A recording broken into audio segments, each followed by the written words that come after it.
Eat, Drink, Man, Woman is a drama film, a little bit of romance, directed by, and I think written by Ang Lee. Yes. No. Nope, it was written by Ang Lee and another guy and then rewritten with another guy.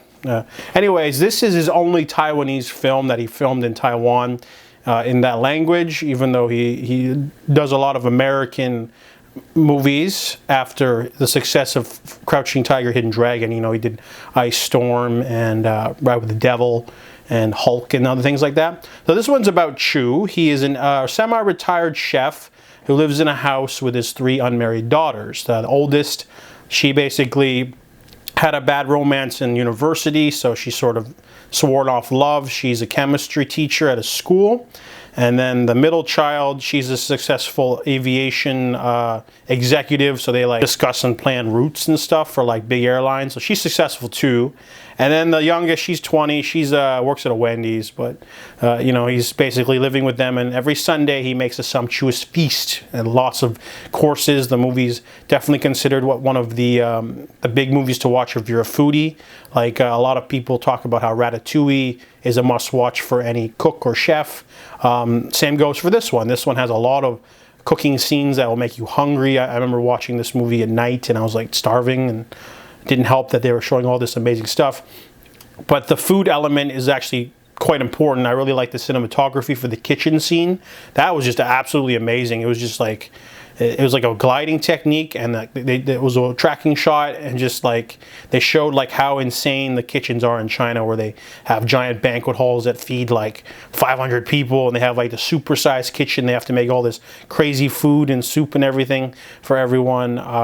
So the food is a major component of the movie, but basically the main theme of the movie is that no one's allowed to cook except for the dad, and then he cooks all this food and then they sit at the table, and they don't really communicate that well, but they get together for dinner and then they drop emotional bombshells. That's kind of like the comedic part of the movie. Essentially, whenever something happens, they'll just blurt it out at the dinner table because they don't talk to people, because there's a really great scene where Chu is cooking something really extravagant and one of his daughters asks him for advice and he's like, go set the table and call them for dinner. So, you know, he's a single father who had to raise them up. His wife died 19 years ago. And there's also this other character. She's like a friend of the family and has a daughter. So they pop by as well. She's kind of like the unofficial 4th daughter. And so the 3 of them have their own entanglements. The oldest, she basically gets love letters from this coach guy. So she's like, ooh, you know, I thought love was dead, but it's not. And the middle one, she's having an affair with a married man, and she might be getting a promotion, which will have her move away.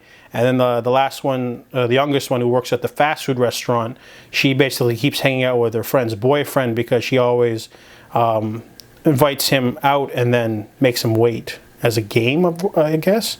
But this movie's so like intimate, and it's hilarious without being like, without trying, because it's just so relatable. The story of like the daughters and the father, and he's semi-retired and he's got like this other friend who's a chef, so we get some look in the industry a little bit, but there's like this sense of mortality because health problems for some people, and you know, people bother the father about getting remarried and stuff like that. But the movie is just so easygoing, and it's so hilarious without being like, for example, it's the equivalent of someone walking in and saying like, I'm going to prison for tax evasion because or fraud because I've been frauding so many people. That's nothing to do with this movie, but I'm just saying it's like that. It's like, and then, you know, police show up and arrest them. It'd be like that. It's kind of like, you know, that in itself is hilarious just because it comes out of the blue. But this movie does that a lot. It drops a lot of emotional things because life is like that. But the movie's just really well directed, well acted. There's a lot of like actors and actresses in this movie I don't recognize because this is you know, a very personal film for Ang Lee because he filmed it in Taiwan, and it's just really wonderful. You know, it's a perfect film. I give it a 10 out of 10.